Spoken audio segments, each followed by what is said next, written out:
wabarakatuh. Hari ini kita akan belajar tentang teks cerita fabel. Ayo mulai belajar. Apakah ada yang tahu apa itu teks cerita fabel? Teks cerita fabel adalah cerita yang menceritakan kehidupan hewan yang berperilaku menyerupai manusia. Teks cerita fabel bertujuan untuk menyampaikan pesan moral kepada kita. Oke, untuk penjelasan selanjutnya ada dalam video ini ya. Nah, di sini yang akan Ibu terangkan yaitu tentang pengertian, ciri-ciri, unsur-unsur, struktur, kaidah kebahasaan, jenis-jenis, serta contoh dari teks cerita fabel. Selanjutnya, nah di sini ada pengertian dari teks cerita fabel ya. Fabel adalah cerita yang menceritakan kehidupan binatang atau hewan yang berperilaku seperti manusia. Fabel merupakan cerita fiksi atau khayalan belaka. Dalam fabel, terkadang memasukkan karakter minoritas berupa manusia.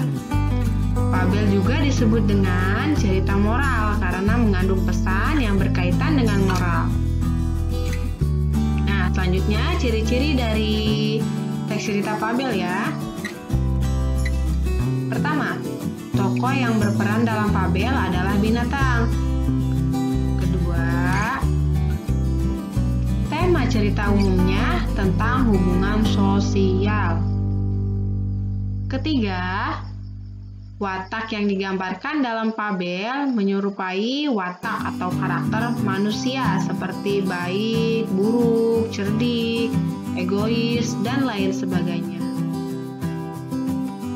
Keempat, tokoh fabel atau binatang dapat berpikir, berkomunikasi, dan bertingkah laku seperti manusia.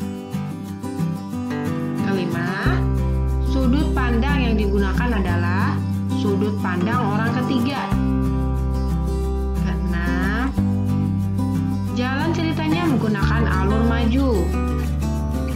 Ketujuh, konflik dalam fabel mencakup permasalahan dunia binatang yang hampir sama dengan kehidupan manusia.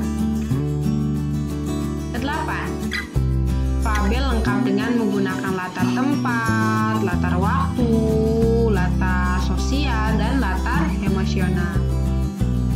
Kesembilan, ciri bahasa yang digunakan dalam fabel bersifat naratif atau berurutan, di mana berupa dialog yang mengandung kalimat langsung dan menggunakan bahasa informal sehari-hari.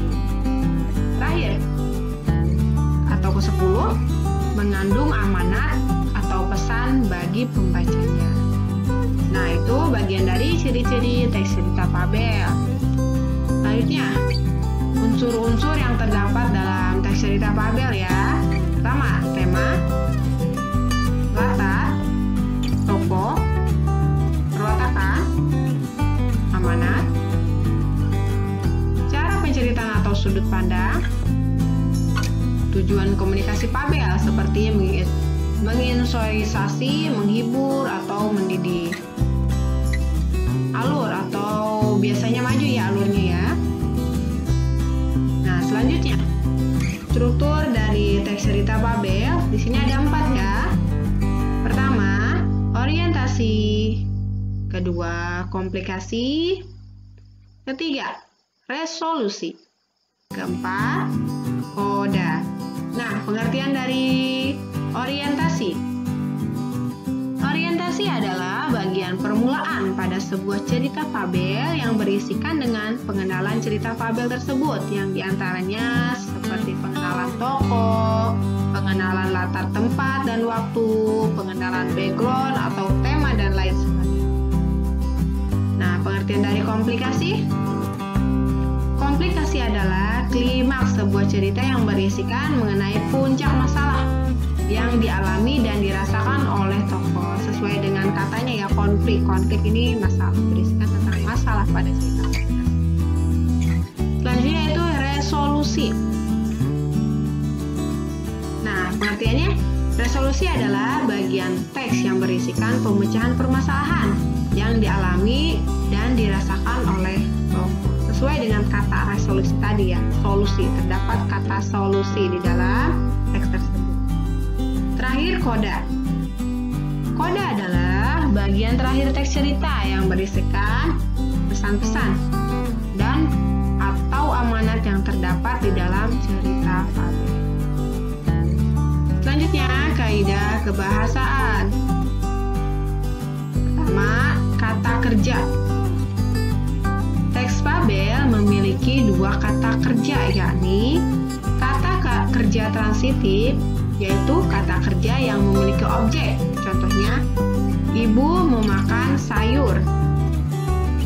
Yang kedua, kata kerja intransitif, yaitu kata kerja yang tidak memiliki objek. Contohnya, Benny sedang bersiul. Selanjutnya, kata sandang, si dan sang. Contohnya, sang kancil berkeliling taman sambil menyapa teman-temannya.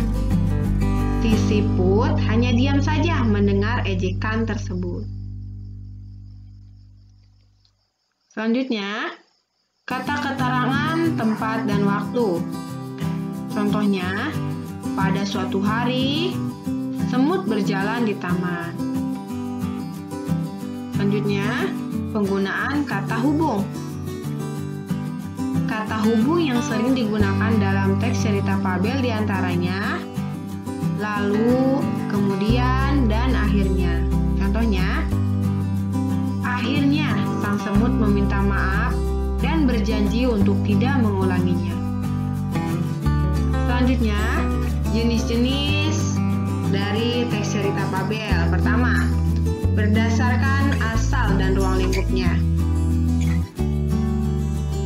yaitu fabel lokal atau kedaerahan, yaitu fabel yang berasal dari daerah dan penyebarannya terbatas pada ruang lingkup daerah itu sendiri. Selanjutnya, fabel Nusantara, yaitu fabel yang berasal dari daerah dan telah menyebar ke seluruh pelosok Nusantara. Selanjutnya, fabel internasional, yaitu fabel yang berasal dari suatu negara dan telah menyebar ke seluruh dunia. Yang kedua, berdasarkan penggunaan latar dan perwatakan. Dan yang ketiga, berdasarkan kemunculan pesan. Nah, sekarang yang kedua dulu ya. Berdasarkan penggunaan latar dan perwatakan berisi tentang fabel alami, yaitu fabel yang menyadarkan sifat para tokoh sesuai dengan karakter aslinya. Selanjutnya, fabel adaptasi, yaitu fabel yang menyadarkan sifat para tokoh berbeda dengan aslinya. Selanjutnya, bagian ketiga berdasarkan kemunculan pesan, berisikan tentang fabel koda, yaitu fabel yang menampilkan pesan secara jelas atau eksplisit di akhir cerita. Selanjutnya, fabel tanpa koda, yaitu fabel yang tidak menampilkan pesan yang jelas di akhir cerita, namun hanya tersirat atau implisit dalam cerita. Selanjutnya, bagian keempat berdasarkan isi dan kandungan cerita, berisikan tentang fabel jenaka, yaitu fabel yang mengandung cerita lucu dan mengundang tawa pembaca. Selanjutnya, fabel tragedi, yaitu fabel yang mengandung cerita sedih dan mengundang keprihatinan pembaca. Selanjutnya, fabel romantika, yaitu fabel yang mengandung kisah romantis dan percintaan. Terakhir, fabel heroik, yaitu fabel yang mengandung cerita kepahlawanan dan perjuangan. Selanjutnya, bagian contoh dari teks cerita fabel. Nah, di sini ada beberapa bagian. Pertama, orientasi. Kedua, komplikasi. Ketiga, resolusi. Keempat, koda. Nah, di sini ada orientasinya dulu ya. Suatu hari, singa mengajak beruang untuk berburu bersama. Beruang setuju karena dia juga sedang lapar. Mereka segera menuju padang rumput karena di sana banyak mangsa. Tiba di padang rumput, singa dan beruang bersembunyi di antara semak-semak. Masing-masing mengincar mangsa yang akan mereka kejar. Selanjutnya bagian komunikasinya. Setelah mengamati mangsa yang ada, singa dan beruang keluar dari tempat persembunyian secara bersamaan. Mereka mulai mengejar mangsa. Tanpa disadari, mereka mengejar mangsa yang sama, seekor anak rusa. Dengan mudah, anak rusa itu bisa tertangkap.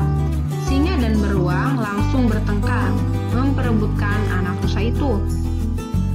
"Ini mangsaku, aku menangkapnya dengan gigitanku yang kuat," kata singa. Beruang tidak mau kalah. "Tidak, ini rusaku, aku juga menangkapnya." Mereka terus memperebutkan anak rusa itu. Saat hari sudah sore, singa dan beruang akhirnya berhenti berebut. Mereka lelah dan hanya duduk tanpa menggerakkan badan. Rupanya dari tadi serigala mengamati pertengkaran mereka. Mengetahui kalau saat ini singa dan beruang sudah lelah.